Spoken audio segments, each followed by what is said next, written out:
Hello students, स्वागत है आप सभी का आपके अपने चैनल एटीएम क्लासेस बाय सत्यम में। तो जैसा कि आप सभी लोग जान रहे हैं कि हम लोग स्टार्ट किए हुए हैं बीएससी मैथ्स ऑनर्स, और आज हम लोग करने वाले हैं पेपर 1 जो कि मैट्रिक्स का क्वेश्चन है। ठीक है, सारा का सारा आपका इम्पोर्टेंट क्वेश्चन है। बीएससी लेवल का ये क्वेश्चन आपका सारा है। ठीक है, तो इससे पहले भी हम लोग बहुत सारा पार्ट 1 का, पार्ट 2 का और सब्सिडरी का क्वेश्चन जो एमसीक्यू है ऑलरेडी डाल चुके हैं। ठीक है, तो जो भी आप तैयारी कर रहे हैं आइदर पार्ट 1 और पार्ट 2 और सब्सिडरी के लिए, जैसे कोई अगर पार्ट 1 की तैयारी कर रहे हैं तो वो पार्ट 1 का तो देखिए ही, साथ में आप जो है सब्सिडरी का वीडियो पार्ट 1 का जो है वो जरूर देखिए। उसी तरह से जो पार्ट 2 का तैयारी कर रहे हैं वो पार्ट 2 का वीडियो देखिए, साथ में पार्ट 2 सब्सिडरी का भी वीडियो देखिए। दोनों में आपको जो है इक्वली फ्रूटफुल होगा। हाँ, अगर सब्सिडरी वाले अगर कोई है तो अगर उनके पास समय अगर है, अगर उनको ऑनर्स समय बच जा रहा है तब वो भी ऐसा देखें। ठीक है, लेकिन हाँ, जिनका ऑनर्स पेपर है वो ऑनर्स और सब्सिडरी, ऑनर्स प्लस सब्सिडरी दोनों का वीडियो आप लोग देखें। ठीक है, और जो सब्सिडरी वाले हैं फिलहाल के लिए सिर्फ सब्सिडरी देखें, और उनको जब समय मिल जाएगा एग्जाम के बाद तो वो दोनों देखें। ठीक है, तो बढ़ते हैं हम लोग आज के फर्स्ट क्वेश्चन की ओर। ठीक है, the diagonal element of A skew Hermitian matrix is dash. तो पहला क्वेश्चन पूछ रहा है आपका diagonal element of A skew Hermitian matrix क्या होगा। तो हम लोग जानते हैं, सबसे पहले हम लोग जानेंगे स्क्यू हर्मिशियन मैट्रिक्स क्या होता है। ठीक है, तो जैसा कि पिछले वीडियोस में हम लोग करते आए हैं, हर वीडियो में 5 क्वेश्चंस करते हैं, और इन 5 क्वेश्चन के द्वारा हम लोग जो है हर क्वेश्चन से 5-5 क्वेश्चन करते हैं, और लगभग हम लोग जो है एक वीडियो में 25 क्वेश्चन के आसपास तो सीख ही जाते हैं एटलीस्ट। ठीक है, मैक्सिमम जितना भी हो। तो सेम इसी तरह से हम लोग इसमें भी सीखेंगे। तो इसमें जो हम लोग देखेंगे कह रहा है स्क्यू हर्मिशियन। तो सबसे पहले तो जानिए स्क्यू हर्मिशियन होता क्या है। When A is equal to A conjugate का ट्रांसपोज, ठीक है, तो हम लोग कहते हैं कि ये जो मैट्रिक्स है वो है आपका, और इसका नेगेटिव भी ले लेते हैं, ये हो गया आपका स्क्यू हर्मिशियन मैट्रिक्स। ठीक है, तो शॉर्ट में ऐसे भी लिखते हैं A power theta is equal to minus of A. इसका मतलब हो गया आपका skew Hermitian matrix, skew Hermitian matrix. तो इसी तरह से अगर A theta is equal to A हो जाए उसको हम लोग कहते हैं सिंपली हर्मिशियन मैट्रिक्स। ठीक है, ये क्वेश्चन भी आपके एग्जाम में ऑलरेडी आ चुका है, इसीलिए इस क्वेश्चन को भी आप लोग ध्यान में रखेंगे। ठीक है, अच्छा फिलहाल अब हम लोग आते हैं अपने क्वेश्चन पर। कह रहा था diagonal element of A skew Hermitian matrix. जो स्क्यू हर्मिशियन मैट्रिक्स है उसका डायगोनल एलिमेंट क्या होता है। तो यहाँ पर जनरली जो गलती होता है आप लोगों से, आप लोग इसको जीरो मैट्रिक्स मार के चल देते हैं। ठीक है, जबकि डायगोनल मैट्रिक्स जो होता है स्क्यू हर्मिशियन का, वो आइदर जीरो और प्योरली इमेजनरी, प्योरली इमेजिनरी। ठीक है, मतलब कि मेरा जो डायगोनल एलिमेंट होता है वो जीरो भी होता है, साथ में प्योरली इमेजिनरी भी हो सकता है। तो इसका आंसर आपका हो जाएगा ऑप्शन नंबर सी। ठीक है, इसका आंसर हो गया हमारा option number C is the correct answer. ये आप ध्यान रखिएगा। ठीक है, एक एग्जांपल भी अगर आप चाहें तो यहाँ पर देख सकते हैं कि स्क्यू हर्मिशियन दिखता कैसा है। तो यहाँ पर इसका डायगोनल एलिमेंट जो होगा जैसे जीरो हो सकता है, आई हो सकता है, ठीक है, 2i हो सकता है, या माइनस में 2i हो सकता है, उसके ये डायगोनल एलिमेंट हो गया। इसी के बारे में हम लोग का भी बात चल रहा है। और नॉन डायगोनल एलिमेंट आपका जैसे होता है स्क्वायर मेथड में, जिससे कि एक कंजुगेट का ट्रांसपोज लेंगे और वो माइनस ऑफ ए के इक्वल आ जाना चाहिए। ठीक है, चलिए आते हैं क्वेश्चन नंबर 2 में। If A is equal to, यहाँ पर 3x3 का एक मैट्रिक्स मेरे पास गिवन है, ए n0 0 0 n 0 0 0 n, and B is any matrix of order 3x3, A1 A2 A3 B1 B2 B3 C1 C2 C3, then we have to find the value of A into B। ठीक है, A into B निकालना है। सबसे पहले तो आप लोग जान रहे होंगे कि यहाँ पर A B तभी निकलता है जब आपका A and B are conformable, are conformable. A और बी अगर कन्फर्मेबल होगा तभी जाके आपका ए बी जो है ये डिफाइन होगा। ये लाइन भी आप लोग याद रखेंगे साथ में। अच्छा, कन्फर्मेबल का मतलब क्या होता है ये भी एक बार जान लीजिए। कन्फर्मेबल का मतलब क्या होता है आपका कि ए का जो नंबर ऑफ कॉलम होता है, ठीक है, ए का जो नंबर ऑफ कॉलम होता है वो इक्वल होता है बी के नंबर ऑफ रो के, ठीक है। जितना पहला वाला में कॉलम उतना ही दूसरा वाला में रो अगर हो जाए तो हम लोग कहते हैं वो कन्फर्मेबल है, और कन्फर्मेबल का मतलब हो गया ए बी डिफाइंड है, ठीक है। तो फिलहाल यहाँ पर दिख रहा होगा कि आपका ये दोनों सेम है, फर्स्ट का जो कॉलम और इसका रो, तो ये कन्फर्मेबल है, मतलब ए बी आपका डिफाइंड है। अब हम लोग को निकालना है ए बी किसके बराबर होगा, ठीक है। तो यहाँ पर बहुत ही आसान है। यहाँ पर अगर आप देखेंगे तो मैट्रिक्स ए जो है उसको हम लोग इस तरह से लिख सकते हैं। यहाँ से अगर n कॉमन ले लें हम लोग, ठीक है, पूरे से, तो आपके पास यहाँ जो मिलेगा 1 0 0 0 1 0 और 0 0 1, मतलब कि ये मिल गया आपको n into identity matrix of order n, ठीक है, सिंपली। और हम लोग को निकालना है a इंटू बी, तो a इंटू बी का मतलब हुआ, और a का वैल्यू हम लोग क्या निकाल दिए, n इंटू आइडेंटिटी मैट्रिक्स, और आइडेंटिटी मैट्रिक्स को किसी भी मैट्रिक्स में मल्टीप्लाई करते हैं सेम वही मैट्रिक्स मिल जाता है, तो मेरे पास मिल जाएगा एन बी, ठीक है। तो इसका आंसर हो जाएगा आपका एन बी।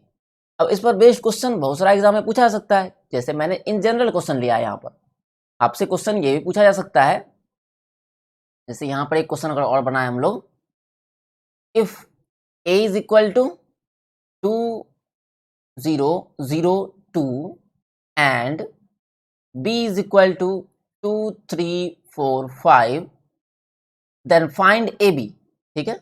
तो जब ए बी हमको निकालना हो, ए का मतलब क्या हो गया, ए से सिंपली हम लोग क्या कर लेंगे, दो कॉमन ले लेंगे। तो जैसे ही दो कॉमन लेंगे ये बन गया मेरा आइडेंटिटी मैट्रिक्स 0 0 1, और इसको बी से हमको मल्टीप्लाई करना है 2 3 4 5, और आइडेंटिटी मैट्रिक्स किसी मैट्रिक्स मल्टीप्लाई करते हैं वही मिलता है, बस हमको 2 से मल्टीप्लाई कर लेना है। तो रिक्वायर्ड मैट्रिक्स मिलेगा हम लोग को 4 6 8 एंड 10, ठीक है। तो होपफुली आप लोग को समझ में आया होगा। अगर कहीं पे कोई कन्फ्यूजन होता है तो आप लोग जरूर बताइएगा, और वीडियो अगर आप लोग को पसंद आ रहा है तो लाइक कीजिएगा। बढ़ते हैं हम लोग नेक्स्ट वीडियो में, सॉरी नेक्स्ट क्वेश्चन में। तो क्वेश्चन है हम लोग का, if A and B are symmetric matrix then A B minus B A is dash matrix. अगर ए और बी सिमेट्रिक मैट्रिक्स है, ठीक है, तो सिमेट्रिक मैट्रिक्स पहले जानिए क्या होता है, ठीक है। सिमेट्रिक मैट्रिक्स वैसा स्क्वायर मैट्रिक्स होता है जिसका कि अगर ट्रांसपोज निकाल दे तो सेम वही मैट्रिक्स मिल जाए, ठीक है। अगर किसी मैट्रिक्स का ट्रांसपोज उसी के इक्वल आ जा रहा है, इसका मतलब वो सिमेट्रिक मैट्रिक्स है। ये क्वेश्चन भी आपका एग्जाम में पूछा गया है। और एक होता है आपका स्क्यू सिमेट्रिक मैट्रिक्स, ठीक है। स्क्यू सिमेट्रिक मैट्रिक्स का मतलब हो गया कि अगर किसी मैट्रिक्स का ट्रांसपोज उसके निगेटिव के बराबर हो जाए तो हम लोग उसको कहेंगे स्क्यू सिमेट्रिक मैट्रिक्स, ठीक है। तो ये सिंपल डिफिनेशन बेस्ड क्वेश्चन है, ये एग्जाम में आएगा तो आप लोग बना लीजिएगा। इसलिए ये सब क्वेश्चन मैंने जान के नहीं लिया है। मैंने जितना भी क्वेश्चन लिया है आपका मॉडरेट लेवल है, ठीक है। ये जितना भी क्वेश्चन है आपका मॉडरेट टू हाई लेवल का क्वेश्चन है, ठीक है। या मॉडरेट लेवल आप बोल सकते हैं, बहुत ज़्यादा हाई भी नहीं है। और जो सिंपल क्वेश्चन है इसी के साथ साथ मैं करवाते जा रहा हूँ, जिससे कि आपका इजी टू मॉडरेट भी आपका हो जाए, इजी टू मॉडरेट। क्योंकि हाई लेवल कराने से अभी ज़्यादा फायदा है नहीं आपको, अभी एग्जाम में बहुत ही कम समय है, इसीलिए आप लोग इजी क्वेश्चन को मैं इसके साथ साथ करवा दे रहा हूं, और मॉडरेट क्वेश्चन को मैंने लिख के भी बता दिया है, ठीक है। चलिए तो आगे बढ़ते हैं हम लोग। तो ये हो गया आपका सिमेट्रिक स्क्यू सिमेट्रिक। तो अब कह रहा है कि ए और बी सिमेट्रिक मैट्रिक्स है मेरा, ठीक है। तो ए अगर सिमेट्रिक है इसका मतलब क्या हो गया, A is equal to A dash या A dash equal to A. Similarly B dash is equal to B, then we have to prove that we have to find out ab minus ba is what, ठीक है। तो अगर हम लोग यहाँ से, हालांकि आप डायरेक्ट आंसर भी मार सकते हैं कि ये स्क्यू सिमेट्रिक मैट्रिक्स आने वाला है, लेकिन फिर भी एक बार मैं करके आपको दिखा रहा हूँ, जिससे कि अगर आपके पास कोई नया क्वेश्चन आए तो आप सॉल्व कर पाए, ठीक है। तो जिस मैट्रिक्स को भी सिमेट्रिक या स्क्यू सिमेट्रिक मैट्रिक्स या हर्मिशियन या स्क्यू हर्मिशियन मैट्रिक्स, 4 तरह का आपके पास है, जो भी प्रूव करना हो तो उसके अकॉर्डिंग आप काम करेंगे। तो यहाँ पर हम लोग क्या निकालते हैं, दोनों में डैश निकालते हैं। देखिए इस सिमेट्रिक में भी और स्क्यू सिमेट्रिक में डैश निकालते हैं, तो यहाँ डैश निकालेंगे। तो ट्रांसपोज का प्रॉपर्टी होता है कि ये अलग अलग पर चला जाता है, मतलब ए बी पर डैश माइनस बी ए पर डैश। फिर रिवर्सल लॉ क्या कहता है कि डैश करने पर ये पलट जाता है, तो बी डैश ए डैश। ये भी ध्यान रखिएगा एग्जाम में आपका, ये भी एग्जाम में आ चुका है रिवर्सल लॉ, दैट कि ए बी का डैश बराबर क्या होता है, तो ये बी डैश ए डैश होता है, ये पलट जाता है। ठीक है, और इसी को अगर जनरलाइज भी कर दिया जाए या 3 मैट्रिक्स अगर हम लोग ब्रेक कर दें तो ए बी डैश बराबर हो जाएगा, ए बी सी का डैश बराबर हो जाएगा हम लोग के पास C dash B dash and A dash. ठीक है, ये भी आप याद रखेंगे। ठीक है, सबका आप स्क्रीनशॉट लेके करते जाइए और बाद में जो है आप इसका नोट्स बना लीजिएगा, या साथ साथ भी आप बना सकते हैं नोट्स। तो यहाँ पर हम लोग रिवर्सल लॉ लगाए, सिमिलरली यहाँ पर भी रिवर्सल लॉ लगाएंगे, ए डैश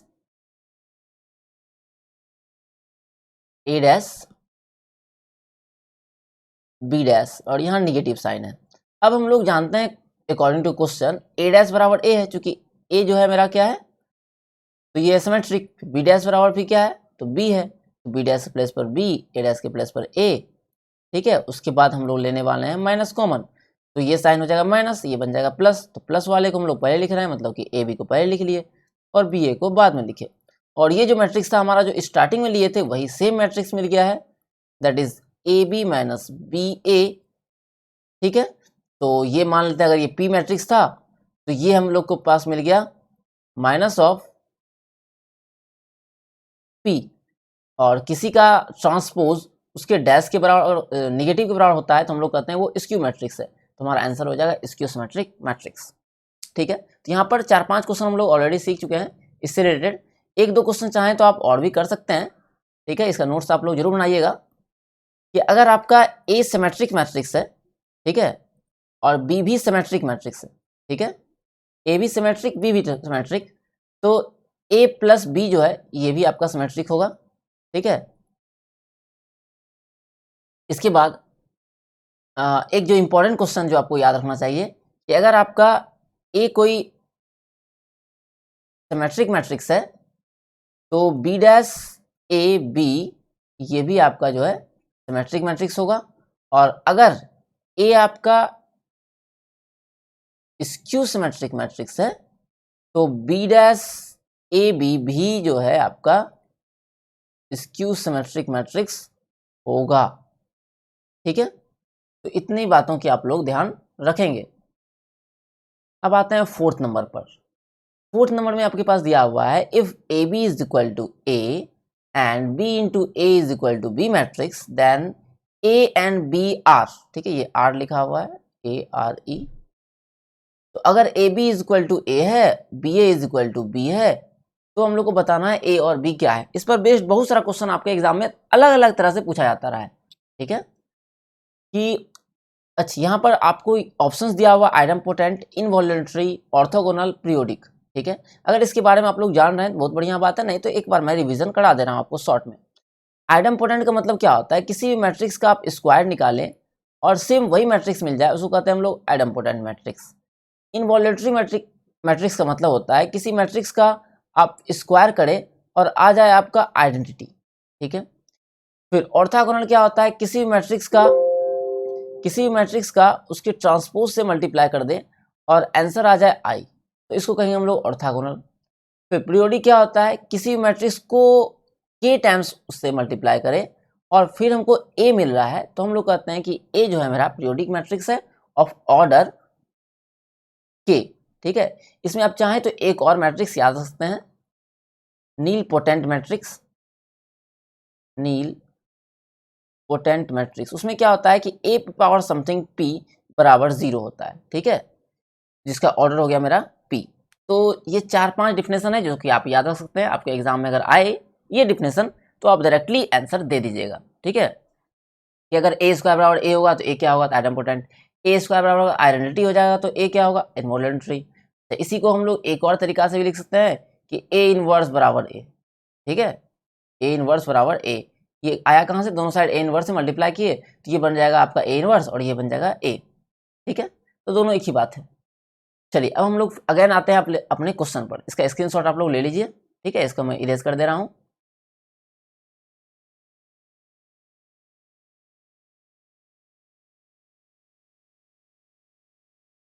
चलिए हम लोग को ये इससे मतलब है नहीं। अब दिया हुआ है A B is equal to A, ठीक है। और नेक्स्ट में बी का वैल्यू क्या दिया हुआ है, बी ए। तो यहाँ हम क्या कर रहे हैं, इस बी के प्लेस पर बी ए को रख रहे हैं और इस साइड हो गया ए।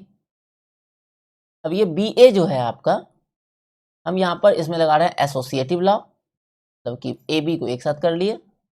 और अब ए बी का वैल्यू आपको दिख रहा होगा, यहाँ पर ए दिया हुआ था, ए बराबर ए। तो यहाँ से मिल गया हमको ए स्क्वायर बराबर ए। और ए स्क्वायर बराबर ए ये किस में आया था, आप लोग को याद होगा, आइडेम्पोटेंट मैट्रिक्स में आया था। अब चाहे तो दूसरा भी प्रूव करके देख सकते हैं, उसमें भी आपको आएगा सेम यही चीज़ कि बी स्क्वायर बराबर बी मिल जाएगा। पिछले बार ए बी बराबर ए लेके चले थे, इस बार बी ए बराबर बी लेके चलेंगे, ठीक है। तो इसमें क्या करेंगे, ए का वैल्यू इस बार रखेंगे, बी यहाँ पर ए के प्लेस पर आ गया आपका A B is equal to B, ठीक है। ए के प्लेस पर आ गया आपका ए बी। अब फिर से हम लोग पेयरिंग चेंज करेंगे, यहाँ पर एसोसिएटिव लॉ लगा करके बी ए बराबर बी। अब बी ए बराबर क्या वैल्यू दिया हुआ है, बी। यहाँ बी इंटू बी बराबर हो गया B, that is B square is equal to B. तो यहाँ पर मेरा ए और बी दोनों का दोनों आइडेम्पोटेंट मैट्रिक्स है, ठीक है। इसमें अगर क्वेश्चन डायरेक्टली आए कि अगर ए बी बराबर ए है, बी ए बराबर बी है, तो ए स्क्वायर बराबर क्या होगा, बी स्क्वायर बराबर क्या होगा, तो ए स्क्वायर बराबर ए, बी स्क्वायर बराबर बी। अब आते हैं हम लोग फिफ्थ क्वेश्चन में। The number of all possible matrices of order 3x3 with each entry 0 A and B. अच्छा, आज हम लोग 6 क्वेश्चन करने वाले हैं, एक एक्स्ट्रा क्वेश्चन भी करेंगे। तो इसमें सारा पॉसिबल एंट्री हम लोग को बताना है कितना हो सकता है, ठीक है। तो आपको अगर पता हो तो यहाँ पर अगर 3x3 मैट्रिक्स है तो मेरे पास 9 एलिमेंट आने वाला है, 3 4 5 6 7 8 9। और फर्स्ट वाले में क्या होगा, तो हम लोग किसी दो को रख सकते हैं, ए और बी को भी, ए और बी। इसका मतलब फर्स्ट प्लेस पर रखने का नंबर ऑफ वेज हो गया 2 वेज। और इसी तरह से यहाँ पर भी 2 वेज होगा, यहाँ पर भी 2 वेज होगा, यहाँ पर भी 2 वेज होगा। और सब मिला कितना हो गया, 9 वेज हो गया। तो सब मिला के मेरा आपका 2 इंटू 2 इंटू 9 टाइम्स 2 होगा, दैट इज 2 की पावर 9। और आंसर आ जाएगा आपका 512, option number D. The rank of matrix A is, ठीक है। तो आपका मैट्रिक्स ए का रैंक निकालना है। सबसे पहले जानिए रैंक ऑफ मैट्रिक्स जो है, हमेशा जो गिवन मैट्रिक्स है उसके ऑर्डर से जो है छोटा ही होगा या इक्वल हो सकता है, बड़ा कभी भी नहीं होगा, ठीक है। और ये जो मैट्रिक्स है आपका जो आने वाला है, ये आएगा आपका 3 का जो आंसर होगा 3 होगा। 3 क्यों होगा, क्योंकि आइडेंटिटी मैट्रिक्स जो होता है इससे अगर डिटर्मिनेंट निकालेंगे ये आएगा 1, ठीक है। और कोई सा भी मैट्रिक्स ऐसा जिसका डिटर्मिनेंट आपका 0 के बराबर नहीं आ रहा है, उसका रैंक जो है वही होता है जो इसका ऑर्डर होता है। इसका ऑर्डर अगर n रहा होगा तो इसका रैंक भी जो है आपका n ही होगा। तो यहाँ पर a जो है नॉट इक्वल टू 0 है, तो इसका रैंक क्या हो जाएगा, इसका ऑर्डर है 3x3, इसका आंसर भी आएगा आपका 3, ठीक है। तो आप लोग इसका आंसर दीजिएगा कि अगर 1 0 0 1 हो तो इसका रैंक क्या होगा, ठीक है। ये आप लोग आंसर में बताइएगा। 7वां क्वेश्चन इसका नाम दे रहे हैं हम। इसका ऑप्शन सेम यही रहेगा, 0 1 2 3 एंड 0 1 2 एंड 3, ठीक है। तो इसका आंसर आप लोग को ऑप्शन में देना है। मिलते हैं हम लोग अगले वीडियो में। आप लोग को वीडियो कैसा लग रहा है ज़रूर बताइएगा, और लाइक बटन को भी दबाइएगा। यूं ही आप लोग सीखते रहिए और एक बड़ा सा कप आपको हासिल हो, ठीक है, मतलब बढ़िया सा नंबर आए। मिलते हैं अगले वीडियो में, तब तक के लिए आपको परीक्षा की ढेर सारी शुभकामनाएं।